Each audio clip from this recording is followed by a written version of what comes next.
നമസ്കാരം. Tarot spiritual ഹീലിംഗിലേക്ക് എല്ലാവർക്കും സ്വാഗതം. അപ്പൊ നമ്മൾ ഇന്ന് നോക്കുന്നത് നിങ്ങൾ സ്നേഹിക്കുന്ന വ്യക്തി നിങ്ങളുടെ ഈ ഒരു റിലേഷൻഷിപ്പിലേക്ക് വന്നത് എന്തിനാണ് എന്നുള്ളതാണ്. അതായത് അവർ ഈ ഒരു റിലേഷൻഷിപ്പ് ചൂസ് ചെയ്യാനുണ്ടായിട്ടുള്ള ഒരു റീസൺ എന്താണ്, അവരെന്തുകൊണ്ടാണ് നിങ്ങളുടെ ലൈഫിലോട്ട് വന്നിട്ടുള്ളത് എന്നാണ് നമ്മൾ നോക്കുന്നത്. ഇതൊരു ജനറൽ റീഡിംഗ് ആണ്, ജനറലസ് ആണ്. അതുപോലെ ഈ ഒരു റീഡിംഗിൽ നിങ്ങൾക്ക് റെസിനേറ്റ് ആവുന്ന കാര്യങ്ങൾ നിങ്ങൾ എടുക്കുക, അല്ലാത്ത കാര്യങ്ങൾ നിങ്ങൾ വിട്ട് കളയാം. അതുപോലെ നിങ്ങൾ നിങ്ങളുടെ പേഴ്സന്റെ ഫേസ് മനസ്സിലോട്ട് കൊണ്ടുവന്ന് കൂളായിട്ടിരുന്ന് പോസിറ്റീവായിട്ടിരുന്ന് ഈ ഒരു റീഡിംഗ് കാണാൻ വേണ്ടി ശ്രമിക്കാം. അപ്പൊ നമുക്ക് റീഡിംഗ് സ്റ്റാർട്ട് ചെയ്യാം.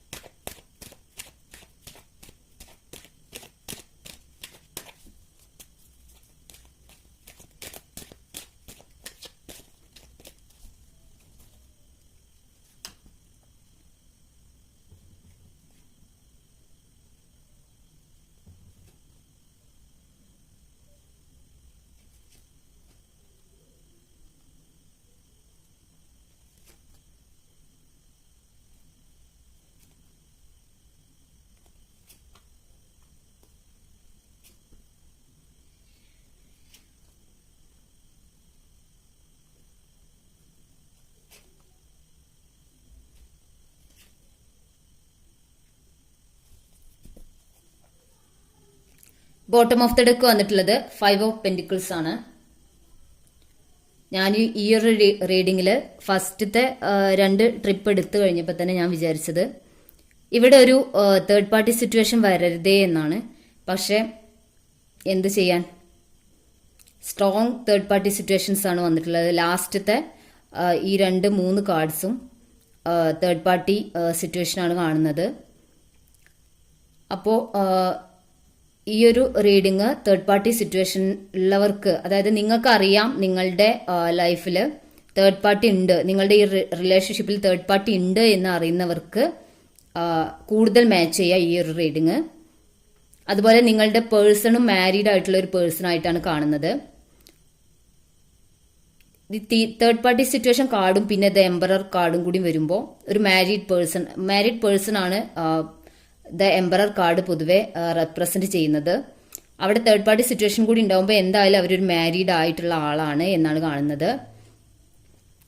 അപ്പോൾ ഈ ഒരു റിലേഷൻഷിപ്പിൽ നിങ്ങളുടെ പേഴ്സൺ നിങ്ങളുമായിട്ട് ഈ ഒരു റിലേഷൻഷിപ്പ്, അതായത് അവർ ഈ റിലേഷൻഷിപ്പ് സ്റ്റാർട്ട് ചെയ്തിട്ടുള്ളത് വളരെ ഉത്സാഹത്തോടും സന്തോഷത്തോടും അവരുടെ ലൈഫിലൊരു മാറ്റം വേണം. അതായത് അവരുടെ ലൈഫിൽ വളരെ എന്താ പറയാ, സംഘർഷങ്ങള് പ്രശ്നങ്ങള് ഒക്കെ നിറഞ്ഞൊരു ലൈഫായിരുന്നു അവരുടെ. ആ ഒരു ലൈഫിലോട്ട് ഒരു എന്താ പറയാ, ഒരു പുതിയൊരു മാറ്റം, ഒരു എന്താ പറയാ, ഒരു സന്തോഷം, ഒരു പ്രകാശം, അല്ലെങ്കിൽ എന്താ പറയാ, ഒരു ഹാപ്പിനെസ് ഒക്കെ അവരുടെ ലൈഫിലോട്ട് വന്നിട്ടുള്ളത് ഈ ഒരു റിലേഷൻഷിപ്പിലൂടെയാണ് എന്നാണ് കാണുന്നത്. അപ്പോൾ അങ്ങനെ ഒരു റിലേഷൻഷിപ്പ് അവരുടെ ലൈഫിലോട്ട് വന്നപ്പോൾ അവര് വളരെ ഹാപ്പിയായി എന്ന് മാത്രമല്ല, ഈ ഒരു റിലേഷൻഷിപ്പിൽ അവര് നിങ്ങൾക്ക് കമ്മിറ്റ്മെന്റ് തരണം എന്നുള്ള ഒരു ഡിസിഷനും എടുത്തിട്ടുണ്ടായിരുന്നതായിട്ടാണ് കാണുന്നത്. നിങ്ങൾക്ക് ഈ ഒരു റിലേഷൻഷിപ്പിൽ കമ്മിറ്റ്മെന്റ് തരണം, ഈ ഒരു റിലേഷൻഷിപ്പ് നല്ല രീതിയിൽ ബിൽഡ് ചെയ്തെടുക്കണം എന്ന് നിങ്ങളുടെ പേഴ്സൺ ആഗ്രഹിച്ചിരുന്നതായിട്ടാണ് കാണുന്നത്. അപ്പോൾ അങ്ങനെ ഒരു ആഗ്രഹത്തോടും അല്ലെങ്കിൽ അവരുടെ ലൈഫിലോട്ട് വന്ന ഒരു എന്താ പറയാ ബ്ലെസ്സിങ്സ് ആയിട്ടാണ് ഈ ഒരു റിലേഷൻഷിപ്പിനെ അവർ കണ്ടിട്ടുള്ളത്. അപ്പോൾ പക്ഷേ ഈ ഒരു റിലേഷൻഷിപ്പില് ഒരു തേർഡ് പാർട്ടി ഇൻഫ്ലുവൻസ് ഉള്ളത് കാരണം അവര് കരുതിയിട്ടുള്ള അവരുടെ ആഗ്രഹങ്ങളും അവരുടെ ഒരു ഇഷ്ടങ്ങളും ഒക്കെ അവർക്ക് നടക്കുന്നതിൽ ഒരു തടസ്സമാണ് ഇപ്പോഴുള്ളത് എന്നാണ് കാണുന്നത്. അവരുടെ മനസ്സിലുള്ള ഫീലിങ്സ് ഒക്കെ ചിലപ്പോൾ നിങ്ങൾ ഒരു നോ കോണ്ടാക്ട് സിറ്റുവേഷനിലായിരിക്കാം, അല്ലെങ്കിൽ നിങ്ങൾ വളരെ ദൂരെയുള്ള രണ്ട് സ്ഥലങ്ങളിൽ കാണാൻ പറ്റാത്ത രീതിയിലുള്ള പേഴ്സൺസ് ആയിരിക്കാം. അപ്പൊ അങ്ങനെയുള്ള ആളുകളാവുമ്പോൾ അവരുടെ മനസ്സിലുള്ള എല്ലാ ഫീലിങ്സും അവര് ഹൈഡ് ചെയ്ത് പിടിച്ചിട്ടാണ് ഇപ്പോൾ അവരുടെ ലൈഫിൽ മുന്നോട്ട് പോയിക്കൊണ്ടിരിക്കുന്നത് എന്നുള്ള കാണുന്നത്. അവർക്ക് നിങ്ങളോട് ഫീലിങ്സ് ഉണ്ട്, അവർ നിങ്ങൾക്ക് കമ്മിറ്റ്മെന്റ് തരണം എന്ന് ആഗ്രഹിക്കുന്നുണ്ട്. അങ്ങനെ ഒരു വ്യക്തിയാണ് നിങ്ങളുടെ പേഴ്സൺ. മറ്റൊരാളെ ചതിക്കണം എന്നുള്ള ഒരു ചിന്താഗതി ഇല്ലാതെ ഒരു കാര്യത്തിൽ ഒരു തീരുമാനം എടുത്തിട്ട് ഒരു പേഴ്സണ് എന്തെങ്കിലും ഒരു ഞാൻ ഈ കാര്യം ചെയ്യാമെന്ന് ഏറ്റിട്ടുണ്ടെങ്കിൽ ആ കാര്യം ചെയ്യാൻ അവർക്ക് അവരെ അത് ചെയ്യാൻ വേണ്ടിയിട്ട് ശ്രമിക്കും. അത് ചെയ്യാതിരിക്കാൻ അവരെ കൊണ്ട് പറ്റില്ല. അതായത് ആ ഒരു കാര്യം ചെയ്യാതെ മറ്റൊരാളെ പറ്റിക്കുന്ന ഒരു പേഴ്സൺ അല്ല നിങ്ങളുടെ പേഴ്സൺ എന്നാണ് കാണുന്നത്. നിങ്ങളെ സ്നേഹിക്കുന്ന, നിങ്ങൾക്ക് കമ്മിറ്റ്മെന്റ് തരണം എന്ന് ആഗ്രഹിക്കുന്ന ഒരു വ്യക്തിയായിട്ടാണ് കാണുന്നത്. പക്ഷെ നിങ്ങൾക്ക് കമ്മിറ്റ്മെന്റ് തരാൻ പറ്റിയിട്ടില്ല എന്നിവിടെ കാണുന്നുണ്ട്. കാരണം അവിടെ അത്രയും ഒരു തേർഡ് പാർട്ടി സിറ്റുവേഷൻ അവരുടെ ലൈഫിലുണ്ട്. ആ ഒരു സിറ്റുവേഷനിൽ അവരുടെ തേർഡ് പാർട്ടി വളരെ സ്ട്രോങ് ആയിട്ടുള്ള ഒരു പേഴ്സൺ ആണ്. ഇവരെത്ര സ്ട്രോങ് ആണോ അതുപോലെ അത്രയും സ്ട്രോങ് ആയിട്ടുള്ള ഒരു പേഴ്സൺ തന്നെയാണ് ഇവർക്ക് ഈ തേർഡ് പാർട്ടിയും ഇവരും തമ്മിലുള്ള കോൺഫ്ലിക്റ്റ് നടന്നുകൊണ്ടിരിക്കുകയാണ്. പക്ഷെ ഇവർക്ക് ഈ ഒരു തേർഡ് പാർട്ടി സിറ്റുവേഷനിൽ നിന്ന് ഈസിലി അവർക്ക് അവിടെ നിന്ന് പോരാൻ പറ്റുന്ന ഒരു ആളാണ്. കാരണം ഇവരെ ഇമോഷണലി ഇവരെ നിങ്ങളുടെ പേഴ്സണെ കൺട്രോൾ ചെയ്യാൻ ഒരിക്കലും മറ്റൊരാൾക്ക് പറ്റില്ല എന്നുള്ളതാണ് കാണുന്നത്. കാരണം ദ എംപറർ എന്ന് പറയുമ്പോൾ അവരെ ഇമോഷണലി ഒരിക്കലും മറ്റൊരാൾക്ക് കൺട്രോളിൽ ആക്കാൻ പറ്റാത്തൊരു പേഴ്സൺ ആണ് നിങ്ങളുടെ പേഴ്സൺ. അവർക്ക് അവരുടേതായ ഓരോ കാര്യത്തിലും ഒരു ചിട്ടകളുണ്ട്, അല്ലെങ്കിൽ അവർക്കൊരു സ്ട്രിക്റ്റ് ആയിട്ടുള്ള ഓരോ രീതികളുണ്ട്. അതിനനുസരിച്ച് മാത്രമേ നിങ്ങളുടെ പേഴ്സൺ മുൻപോട്ട് പോകൂ.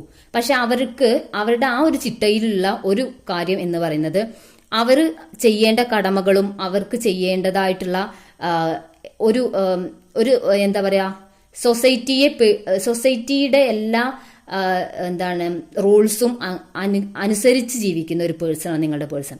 അപ്പോൾ അവരുടെ ഉത്തരവാദിത്തങ്ങളായിട്ട് സൊസൈറ്റിയിൽ നിന്ന് അല്ലെങ്കിൽ അവരുടെ ഫാമിലിയിൽ നിന്നൊക്കെ അവർക്ക് കൊടുത്തിട്ടുള്ള കാര്യങ്ങൾ, ഇപ്പോൾ അച്ഛനും അമ്മയൊക്കെ അവരോട് പറഞ്ഞിട്ടുള്ള കാര്യങ്ങൾ, അല്ലെങ്കിൽ ഈ രീതിയിൽ ചെയ്യാൻ പാടുള്ളൂ എന്ന് പറഞ്ഞിട്ടുണ്ടെങ്കിൽ അങ്ങനെ നിങ്ങളുടെ റിലീജിയൻ വേറെ ആണെങ്കിൽ, റിലീജിയൻ വേറെ ആയിട്ടുള്ളത് കാണുന്നുണ്ട്.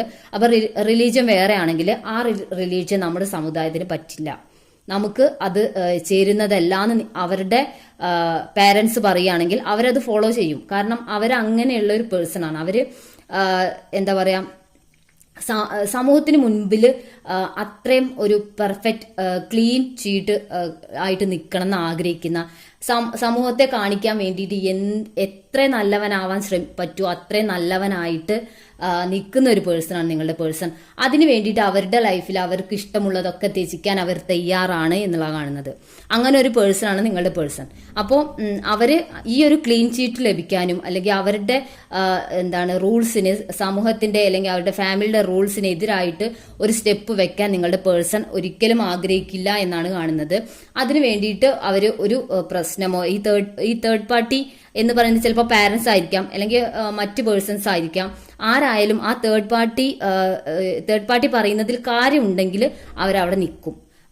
അതിൽ അവർക്ക് എന്തൊക്കെ പ്രശ്നങ്ങൾ നേരിടേണ്ടി വന്നാലും അവര് ഈ ഒരു തേർഡ് പാർട്ടി അവരെ ഇൻഫ്ലുവൻസ് ചെയ്യുന്നതല്ല. പക്ഷെ അത് ന്യായമായതാണെങ്കിൽ അതിനോട് കൂടെ നിൽക്കുക എന്നുള്ളൊരു കണ്ടീഷനുള്ള പേഴ്സണാണ് നിങ്ങളുടെ പേഴ്സൺ. പക്ഷെ ഈ ഒരു തേർഡ് പാർട്ടി സ്വമേധയാ ഒഴിഞ്ഞു പോവുകയാണെങ്കിൽ അവരുടെ കാര്യത്തിൽ നിങ്ങളുടെ ഈ ഒരു റിലേഷൻഷിപ്പിൽ എന്തെങ്കിലും കോംപ്രമൈസ് ചെയ്യുകയാണെങ്കിൽ നിങ്ങളുടെ പേഴ്സൺ ഈ ഒരു റിലേഷൻഷിപ്പിൽ നിങ്ങളുടെ പേഴ്സൺ അവരായിട്ട് ഒരു തീരുമാനം എടുക്കണം. ഈ ഒരു റിലേഷൻഷിപ്പിൽ നിങ്ങൾക്ക് കമ്മിറ്റ്മെന്റ് തരാനും ഈ ഒരു റിലേഷൻഷിപ്പ് നല്ല രീതിയിൽ മുൻപോട്ട് കൊണ്ടുപോകണമെന്ന് അവർ തന്നെ തീരുമാനിക്കണം. കാരണം അവർക്ക് നിങ്ങളെ മിസ് ചെയ്യുകയും നിങ്ങളില്ലാതെ ഈ ഒരു ലൈഫ് മുന്നോട്ട് കൊണ്ടുപോകാൻ സാധിക്കില്ല എന്നൊരു സിറ്റുവേഷൻ നിങ്ങളുടെ പേഴ്സന്റെ ലൈഫിൽ ഉണ്ടായാൽ മാത്രമേ അവർ ഈ ഒരു സൊസൈറ്റി റൂൾസും മറ്റും അവരുടെ എല്ലാ ചിട്ടവട്ടങ്ങളും ലംഘിച്ചുകൊണ്ട് അവര് ഈ ഒരു റിലേഷൻഷിപ്പ് അല്ലെങ്കിൽ ഈ ഒരു തേർഡ് പാർട്ടി ഇൻഫ്ലുവൻസും എല്ലാം അവര് കട്ട് ചെയ്തുകൊണ്ട് ഈ ഒരു റിലേഷൻഷിപ്പ് അവർക്ക് മുമ്പോട്ട് കൊണ്ടുപോകാൻ സാധിക്കുള്ളൂ.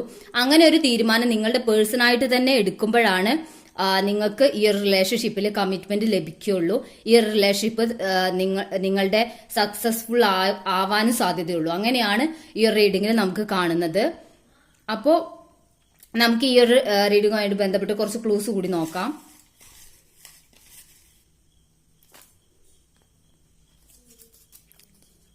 ആയില്യം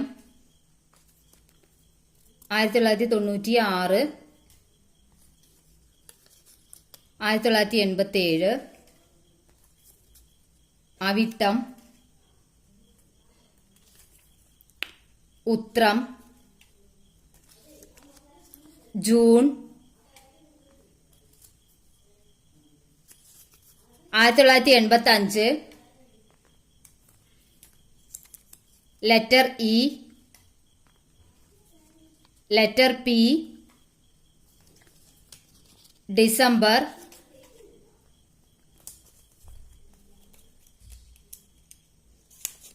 ജൂലൈ 1997 മാർച്ച്. അപ്പോൾ നിങ്ങൾക്ക് ഈ ഒരു റീഡിംഗ് ഇഷ്ടമായെന്ന് വിചാരിക്കുന്നു. Thank U.